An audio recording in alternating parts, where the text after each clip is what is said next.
Abra sua Bíblia num texto muito conhecido de João, capítulo 16, versículo 33. João 16, 33. Abra sua Bíblia. Tenho-vos dito isto, para que em mim tenhais paz. No mundo tereis aflições, mas tende bom ânimo. Eu venci o mundo. Eu quero trazer uma palavra para você, baseado aqui em algo que eu já sei a resposta, mas que eu quero mostrar para você. Ânimo ou desânimo, o que é que determina sobre a sua vida? Eu vi uns 3 irmãos dizerem. Mas vou repetir. Ânimo ou desânimo? Ânimo, não é? Deixa eu aqui dar uma palavra aqui na introdução e depois eu vou mostrar para você algumas coisas que podem levar você ao desânimo e algumas delas que podem levar você a uma vida de ânimo. O ânimo é o agente ativador do ser.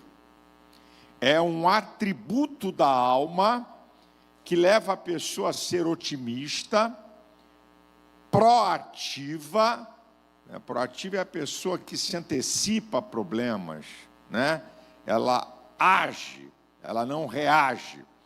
Resiliente, a capacidade de superar situações difíceis. O desânimo é exatamente o contrário. Você não tem a graça de viver, de lutar, de vencer na vida. Agora, preste atenção a isso aqui. É importante eu te dizer que eu não estou falando de momentos de vida, mas sim de estilo de vida. Isso é, você pode ter uma vida de ânimo com momentos de desânimo. Isso é natural, isso é humano. O que você não pode é ter uma vida de desânimo com momentos de ânimo. Aí não. Porque ter o desânimo, meu irmão, faz parte da natureza humana, desde que o pecado entrou no mundo. Agora, escute isso que eu vou te falar aqui. Isso aqui é muito importante. Jesus está declarando que quem tem que ter ânimo sou eu. Olha o que diz o texto. No mundo tereis aflições, tribulações, adversidades, mas tendes bom ânimo. Ele não está dizendo que vai te dar ânimo. Ele está dizendo que esse ânimo, que é um atributo da alma humana, é você que tem que ter. Sabia que o povo de Deus, de vez em quando, faz umas inversões? Ele quer que Deus age em áreas que ele tem que agir. E ele quer agir em áreas que só Deus pode agir. Então, queridão, a questão de ter uma vida de ânimo vai depender de você.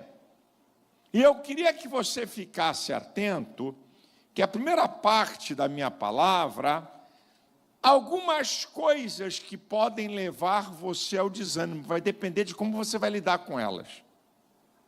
Mas eu vou falar para te alertar, para você ficar esperto quando essas coisas acontecerem, porque se você bobear, o que eu vou falar aqui vai levar você ao desânimo, vai dominar você, paralisar teu potencial, você não vai ter graça, energia para lutar, para prosseguir. Então, vamos lá. Fique atento a isso aqui. O que pode levar você ao desânimo? Primeiro, o poder da comunicação negativa. Meu irmão, muito cuidado com isso. palavras perversas e pessimistas podem levar você ao desânimo. Vocês sabem daquela história dos 12 espias que foram espiar a terra, que o Senhor prometeu que ia dar? O Senhor foi Deus que prometeu, não foi ninguém não, foi o Senhor. Números capítulo 13, do versículo 27 ao 32, a primeira parte do capítulo 14, aí vieram 10 espias com um relatório: olha, a terra é boa, mana leite e mel, está aqui a prova. Eles trouxeram a prova, ok? Porém, contudo, todavia, entretanto, não vai dar para a gente chegar lá não. Lá tem gigantes e cidades fortes. Esses 10 caras conseguiram contagiar toda uma nação de esquecer o que Deus falou para atender o que o homem estava falando. Você lembra daquela peleja de Israel com os filisteus, onde Golias desafiava há 40 dias o exército de Israel? 1 Samuel capítulo 17. Diz a Bíblia que quando os homens de Israel viam e ouviam Golias, fugiam diante da face dele. Olha o poder de uma palavra, o que pode fazer. Olha, um episódio interessantíssimo. O profeta Elias, o homem do fogo, o profeta, símbolo do homem cheio do Espírito Santo. O cara faz uma oraçãozinha de uma frase, cai fogo do céu.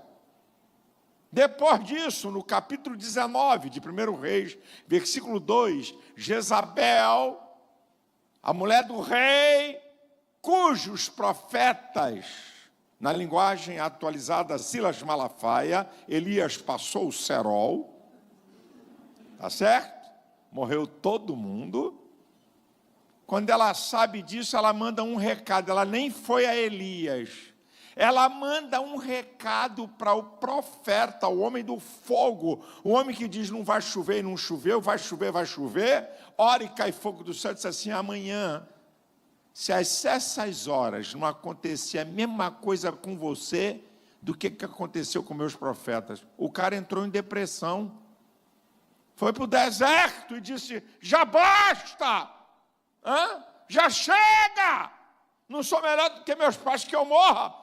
O poder da comunicação negativa. Cuidado. Cuidado para você não dar atenção a palavras que vão travar a tua história e que podem produzir grande desânimo. Cuidado, pai, o que você fala com teu filho ou com teus filhos. Cuidado, marido, o que você fala com a tua esposa. Esposo, o que você fala com o seu esposo. Palavras têm poder. Agora, o que é que pode produzir desânimo? A maneira que você encara as adversidades da vida. Provérbios 24:10 diz que se te mostrares frouxo no dia da angústia, a tua força será pequena. Se você se entregar ao problema, você não vai ter ânimo para enfrentá-lo, para tentar resolver. O que é que pode levar ao desânimo? Agora eu queria que você prestasse atenção nisso aqui. Vou beber até um pouquinho d'água. Uma coisa que o povo de Deus, muitas vezes, não quer encarar a realidade. O que é que pode produzir desânimo? Questões biológicas, patológicas e químicas do nosso corpo. Cargas elétricas do cérebro, taxas hormonais, podem levar você ao desânimo. E qual é o problema do povo de Deus? É que para questões emocionais, que estão ligadas diretamente a ânimo ou desânimo, os crentes, o povo de Deus, não quer buscar ajuda de um psiquiatra ou de um psicólogo. Eu pergunto a você, se você tiver um problema de vista, você procura quem? Oftalmologista. Coração, cardiologista. Ouvido, nariz e garganta, otorrinolaringologista. Ossos, ortopedista. E vai por aí afora.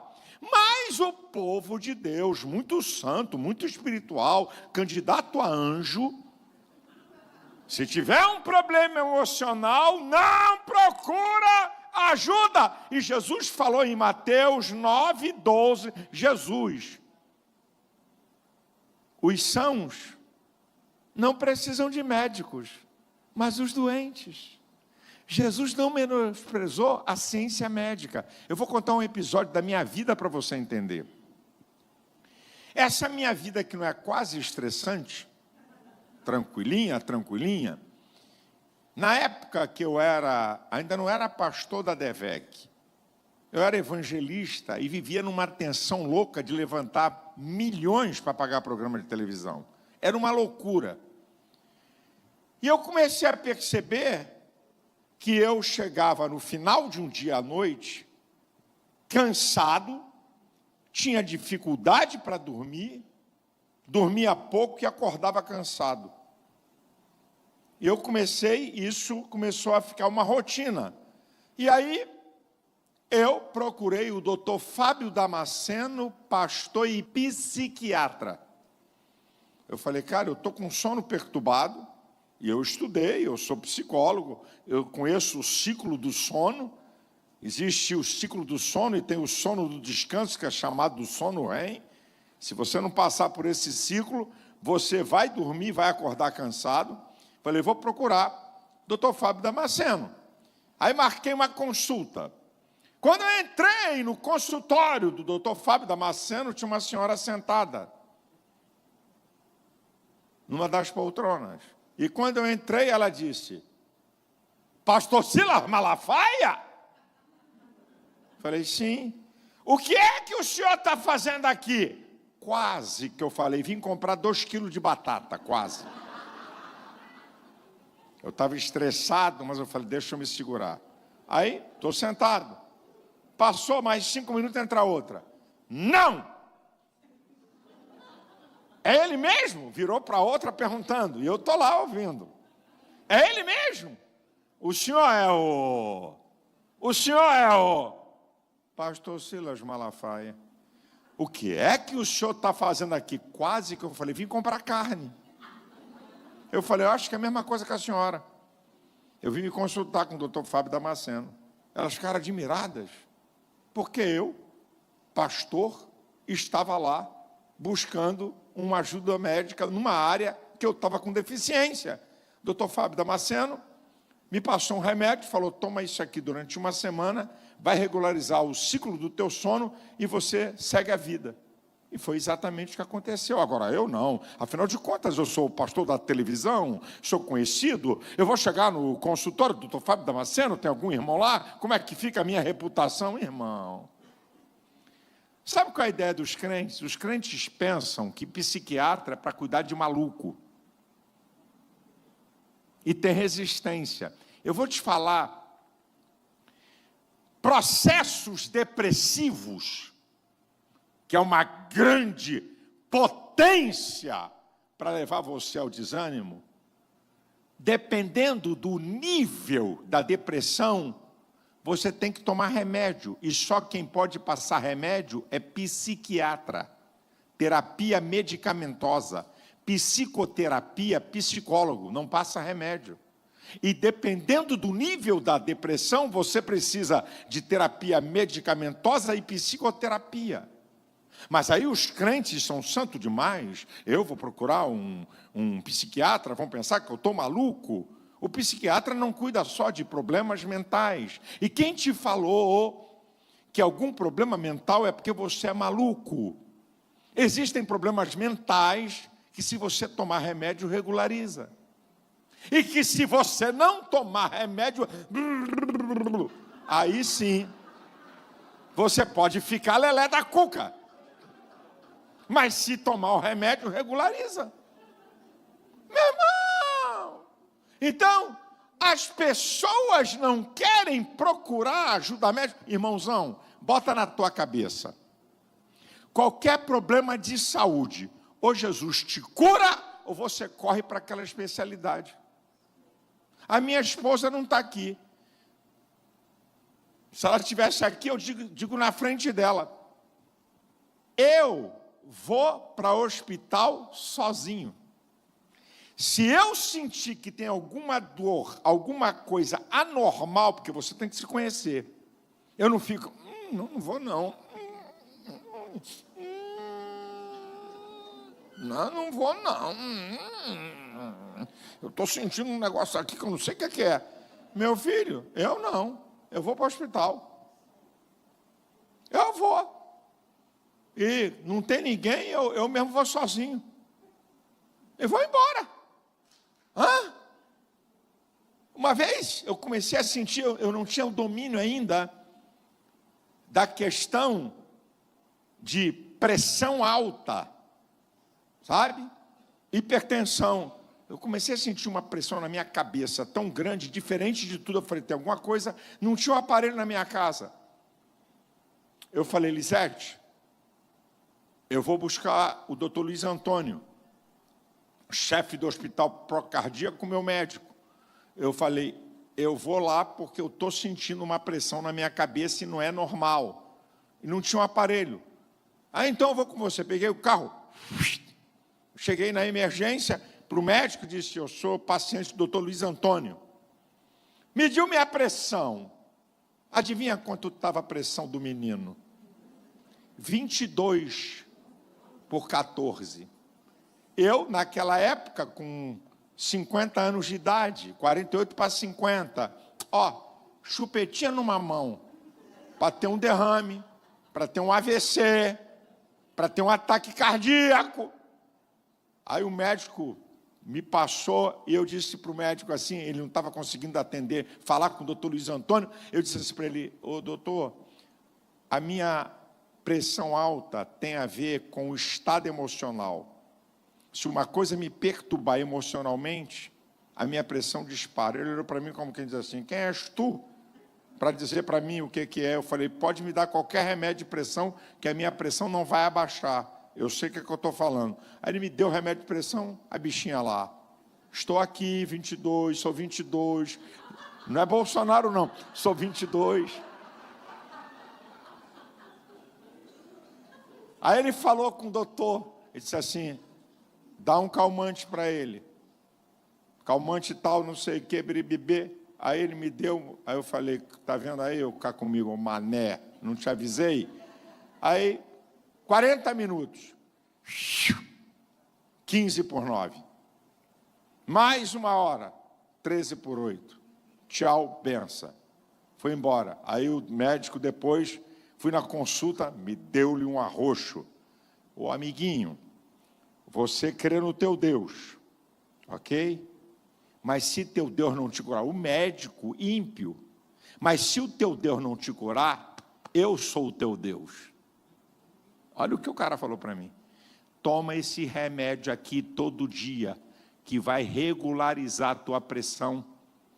E alguma coisa que chocar o teu emocional, porque essas brigas todas aí, quando eu saí do aeroporto aqui do Galeão, cheguei na minha casa, fui medir minha pressão, 13/8. Nada disso me abala. Tem que mexer no meu emocional para me abalar. Aí falou, toma esse remédio aqui.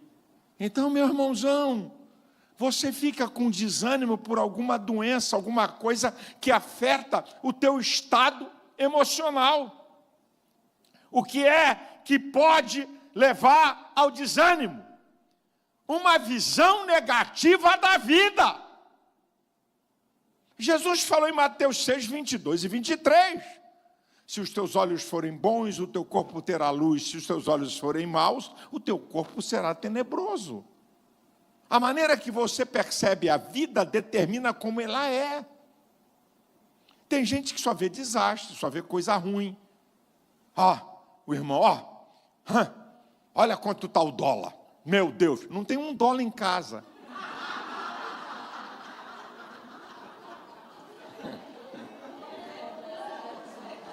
És investidor do mercado futuro, aplicas no dólar e o cara está preocupado que o dólar aumentou 5% ou 6%, se preocupando com áreas que ele não tem nada a ver.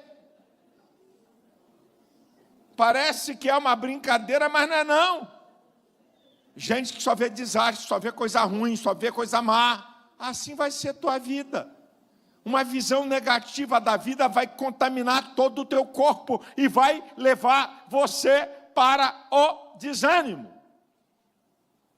Eu podia falar tanta coisa que leva você para o desânimo, mas eu queria te dizer só umazinha aqui, para você entender. Se você for dominado pelo desânimo, o resultado da sua vida é isso aqui: perda de objetivos, sonhos, ideais, paralisa seu potencial, marcado pelo medo, retrocesso na vida, complexo de inferioridade, visão errada da vida e perca do equilíbrio emocional. Não são momentos de desânimo, que eu também passo, mas é um estilo de desânimo que vai travar você. Então eu vou virar o disco. O que é que pode te levar ao ânimo? O que é que pode dar a você o ânimo? O agente ativador do ser. Então, nessa segunda parte aqui, de vez em quando, eu quero que você diga, quando eu disser nesse tom, não é quando eu falar a palavra ânimo, não. Ok?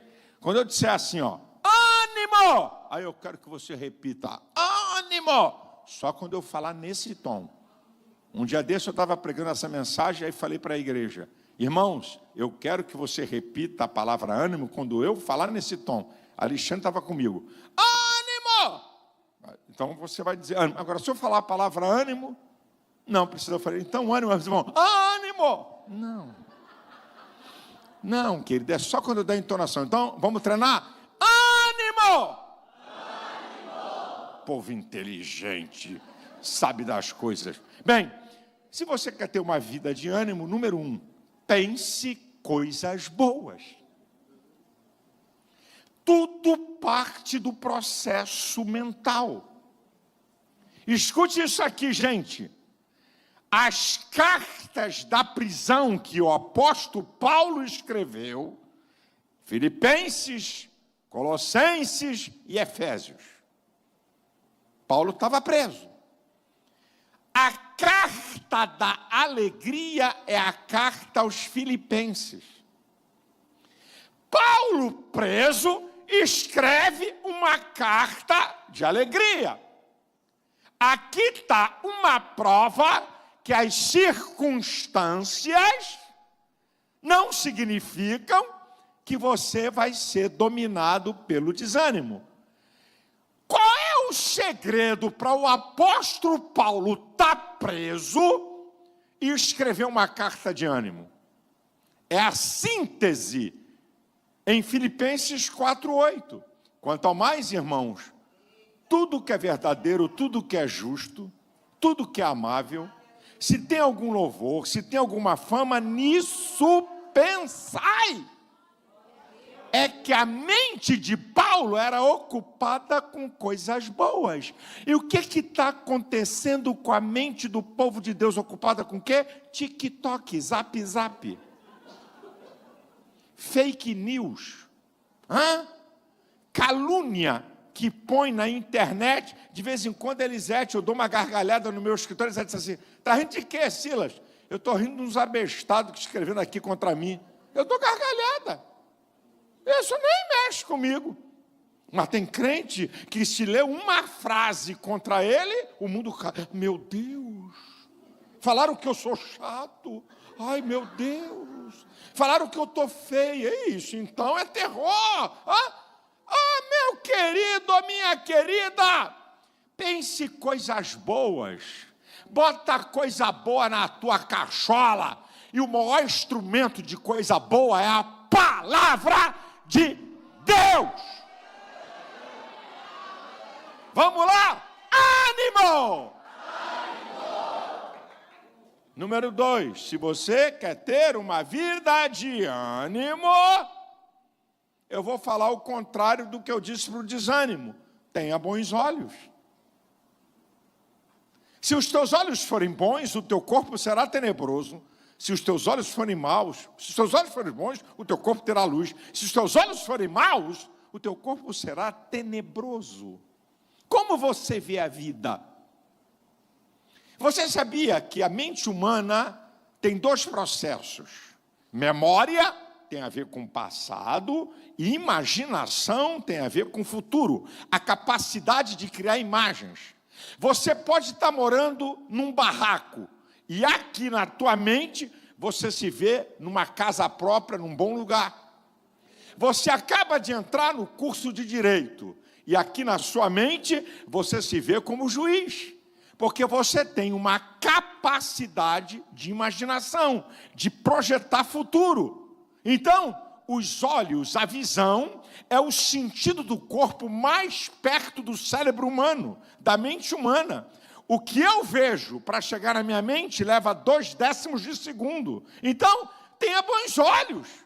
Não, vai dar certo, eu vou vencer, eu vou sair dessa, Deus vai abrir uma porta para mim, a coisa está feia, mas vai melhorar. Não, eu não vou entregar pontos não, essa não é a última palavra na minha vida, eu tenho promessa, Deus tem falado comigo, eu creio na Bíblia, eu tenho um Deus poderoso. Ei, tenha bons olhos! Em terceiro lugar, se você quer ter uma vida de ânimo, tenha fé. O ânimo é o agente ativador do ser, a fé é o agente ativador do ânimo. Creia.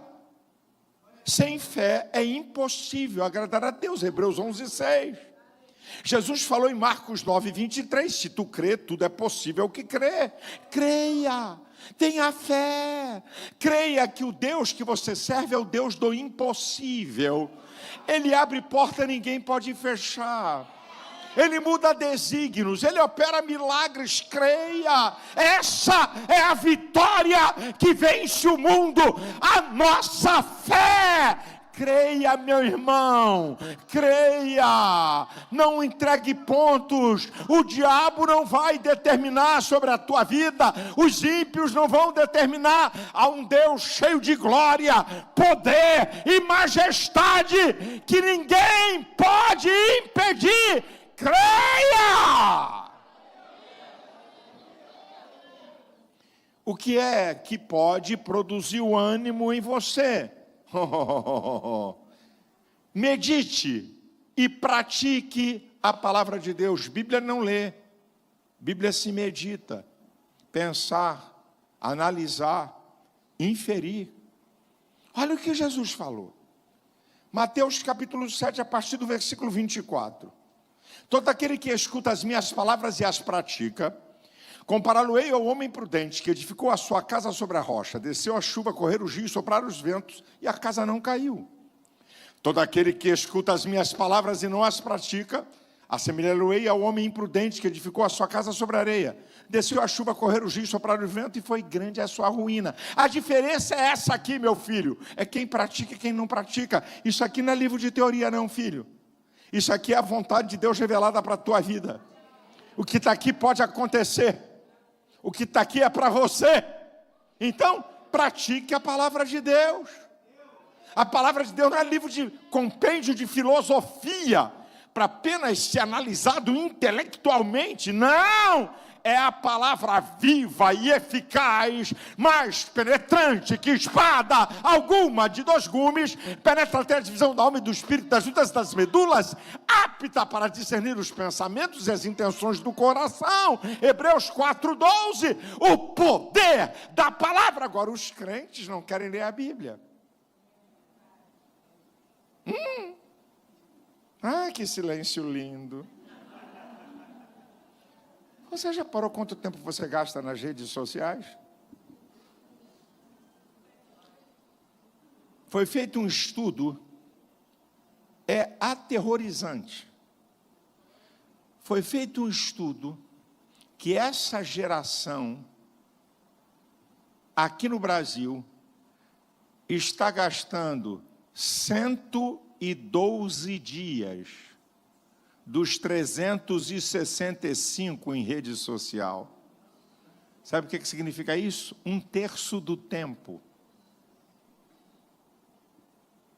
Eu vou dizer uma palavra para o papai e a mamãe que botam um tablet ou um celular na mão de um fedelho de 4, 5, 6 anos. Eu vou dizer o que você está produzindo. É para causar terror mesmo. Não é para causar desânimo, não. Estamos produzindo uma sociedade de doentes mentais. Estamos produzindo uma sociedade de gente que não vai saber raciocinar. Estamos produzindo uma sociedade de pessoas com problemas cognitivos, problemas de fala e de entendimento. Isso é provado. As ondas que os equipamentos eletrônicos produzem no cérebro de uma criança. Sabe o que os especialistas dizem? Que uma criança até 6 anos não pode botar o olho uma vez em um celular, até 6 anos. A partir dessa idade, um tempo reduzidíssimo para ver. Os pais colocam essa porcaria na mão de fedelho, de 8, 9, 10 anos, que passa 2, 3 horas, porque é a babá eletrônica. E você não quer cuidar. Você está brincando com coisa séria, meu irmão. Você está brincando com coisa muito séria. Nós estamos com uma sociedade onde as pessoas não sabem resolver problemas comuns. Porque na memória de longo prazo, onde se guarda o conhecimento e as experiências profundas, as pessoas não têm conhecimento. A memória de longo prazo dele está cheia de TikTok. Está cheio de videozinho de zap. E quando aparece um problema, ele não sabe como resolver. Ânimo! Bem, se você quer ter uma vida de ânimo, eu tenho que ir no inverso. Palavras boas produzem ânimo. Gente, isso aqui é muito interessante. Palavras boas produzem ânimo. Ouvir e dizer palavras boas produzem ânimo. Por que a murmuração deixa Deus indignado? A murmuração é uma reclamação descabida contra Deus, que você está dizendo que Deus não está sendo Deus suficiente. Nem Deus suporta a murmuração, palavras más. Quando você vai a Tiago, capítulo 3, versículo 6, ele diz que a língua contamina o corpo, inflama o curso da natureza e é inflamada pelo inferno. Para você ver o poder da palavra. Palavras boas produzem ânimo. O apóstolo Paulo, em 2 Coríntios, capítulo 7, versículos 5 e 6, diz assim: eu, quando cheguei à Macedônia, não tive descanso algum. Por fora combate, por dentro temores. Estava vivendo um momento de desânimo. Mas não para aí. Deus, que consola os abatidos, me enviou a Tito. Tito foi falar palavras boas para Paulo. Agora, o testemunho mais sensacional sobre isso é o que Paulo dá em 2 Timóteo 1,16. O Senhor conceda graça à casa de Onesíforo, que vindo a Roma, me procurou, me achou, não teve vergonha da minha prisão e muito me recriou. Sabe o que significa isso? Onesíforo era um contador de piada gospel sem maldade. Onesíforo era o Cláudio Duarte.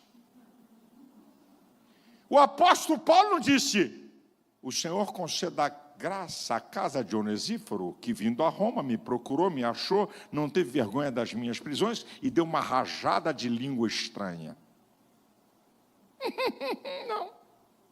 Contou piada gospel, sem maldade, e alegrou Paulo. E o nome do cara está registrado na Bíblia. Que boca é a tua? Deixa eu dar uma mensagem para você. Se Deus não mandou você falar, quando você vê uma pessoa em dificuldade, cala a boca, guarda a língua. Porque eu estou desconfiado, não é aqui no Meier, não, mas por aí. Tem tipo de gente que quando vê um crente em dificuldade, parece que escorre um veneno pelo lado. Aí o cara chega e diz assim: vai piorar. O cara já está quase morrendo. Irmão, eu já vi gente passar por menos do que isso, não vou nem te contar o que aconteceu. Não preciso nem de capeta.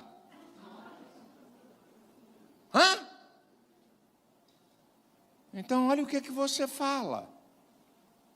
Como você fala. Você tem que tomar cuidado. Porque a sua boca é um instrumento. Jesus sempre, quando chegava para o paralítico de Cafarnaum, para a mulher do fluxo de sangue, para a tempestade, tende bom ânimo, sou eu. Jesus não dava outra palavra. Eis que eu te digo, homem, eu sou Deus e estou aqui. Não, tende bom ânimo, sou eu. Eu vou dizer essa historinha, eu já estou terminando a minha palavra. Para mim, o cara mais inteligente que cruzou a minha vida foi o Dr. Myles Munroe. Para mim, esse cara foi o cara mais inteligente que já passou pela minha vida. Ele morreu alguns anos atrás, num desastre com o seu avião, num erro do piloto. Esse cara era de uma inteligência fora da curva, mas a história dele é linda. Ele era um negro das Bahamas. As Bahamas era uma colônia da Inglaterra que fica na costa de Miami, dos Estados Unidos. E era um entreposto de escravos que vinham da África e paravam ali. Então, é uma nação de negros. Em 1972, deixou de ser colônia e passou a ser uma nação. Então, quando Myles Munroe era garoto, era uma colônia. E ele fala que ele tinha um professor escocês que era preconceituoso e tinha ódio de negros. Ele era garoto na escola. Esse professor estava explicando uma matéria, ele não entendeu e pediu para o professor repetir. O professor repetiu, ele falou, não consegui entender. O professor repetiu de novo, ele falou, não estou entendendo. O cara perdeu a paciência e disse para ele, você é um idiota, você tem cérebro de macaco, você nunca vai chegar a lugar nenhum. Ele saiu dali e foi para a sua casa. Ele diz que era de uma família paupérrima, ele aprendeu a dormir com barata e rato. Mas a mãe dele, uma mulher semi-analfabeta, mas sábia, serva de Deus. Ele chegou em casa chorando e disse, mãe, eu não volto mais para a escola. E a mãe falou, o que foi, meu filho? O professor disse que eu sou um idiota, que eu tenho cérebro de macaco, que eu não vou ser nada na vida. Ela falou, senta aqui comigo. Seu professor é um mentiroso. Ele não sabe quem você é. Você é a coroa da criação de Deus. Você é o ser mais especial que Deus fez. E você pode conquistar lugares altos. E quem vai decidir é você, não é seu professor. Meu irmão, todos os livros de Myles Munroe em inglês são best-seller. Todos, não é um não, todos. Mais de 1 milhão de venda.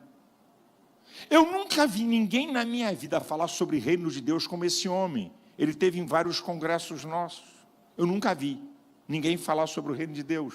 Eu nunca vi ninguém falar sobre liderança como esse homem. Ele era conselheiro de grandes e mega empresários e conselheiro de governos.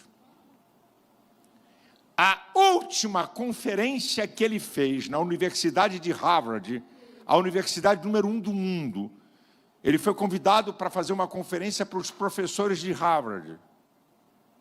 Não é para aluno não, para professor. Lá estão os maiores cérebros, os prêmios Nobel, estão lá. Ele falou 3 horas. E quando ele acabou, ele foi aplaudido 5 minutos de pé. Agora eu digo para você, se Myles Munroe acreditasse na palavra do professor, o que ele ia ser? Por isso que o poder de uma palavra boa pode levar você ao ânimo e mudar a sua história. E eu vim aqui no final dessa mensagem dizer para você, Deus tem um grande propósito para a tua vida. Você não foi feito para ser ovelha negra. Você não foi feito para ser depositário de vícios. Você não foi feito para ser um desgraçado. Você não foi feito para ser mais um. Você é a coroa da criação de Deus. Deus tem propósito para você. Você tem aptidão e talento. Você pode chegar a lugares altos. Anima!